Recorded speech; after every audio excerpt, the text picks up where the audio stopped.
క్రిందటిసారి ఏకంగా 22 మంది ఎంపీలు, అట్లాగే 151 మంది ఎమ్మెల్యేలు గెలవడంతో మొదట్లో మండలిలో తమకి బలం లేక ఇబ్బంది పడ్డటువంటి సందర్భంలో చూసుకుంటే, ఆ తర్వాత నియామకాల్లో జగన్ ఇష్టం పూర్తి ఛాన్సెస్ వచ్చేసినాయి. మండలి చైర్మన్, డిప్యూటీ చైర్మన్, లోక్‌సభ పక్ష నేత, రాజ్యసభ పక్ష నేత, పార్లమెంటరీ పక్ష నేత ఇట్లాగా రకరకాల అలాగే మంత్రులు ఇయన్నీ నడిచిపోయినాయి.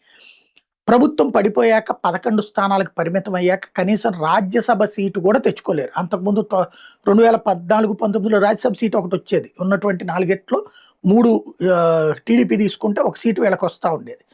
2019, 24 మధ్యలో తెలుగుదేశానికి ఒక్క రాజ్యసభ సీటు లేదు. అట్లాగే ఇప్పుడు వీళ్ళకి కొత్త రాజ్యసభ నియామకం లేదు.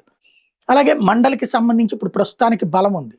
ఇది చిట్ట చివరిది. ఇప్పటికే ఒక బ్యాచ్ తగ్గిపోయారు. నెక్స్ట్ బ్యాచ్ ఇంకొకటి వెళ్ళిపోతున్నారు.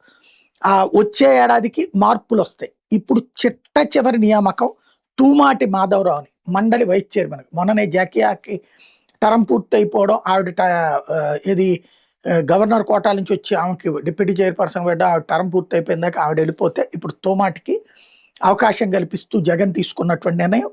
తను పార్టీ పరంగా ఏమైనా ఇప్పుడు నియామకాలు చేయొచ్చు భవిష్యత్తులో కూడా. కానీ ఒక చట్టబద్ధమైన లోక్సభలోనో రాజ్యసభలోనో ఫ్లోర్ లీడర్లదైతే ఆయన ఇష్టమే. అవన్నీ ఇప్పుడు చేయడానికి ఇంక కొత్తగా ఏం లేదు. ఆల్రెడీ మిథున్ రెడ్డి ఉన్నాడు పక్కన రాజ్యసభలో, వైవి సుబ్బారెడ్డి నియామకం అయిపోయింది. ఇప్పుడు మండలి చైర్మన్ కూడా వచ్చే ఏడాదికి పూర్తి అయిపోతుంది. ఇక వీళ్ళకి ఛాన్స్ ఉండదు, మళ్ళీ వాళ్ళు వచ్చేస్తారు. తూమాటి మాధవరావుది చివరి చట్టబద్ధ నియామకం అవుతుంది ఆయన.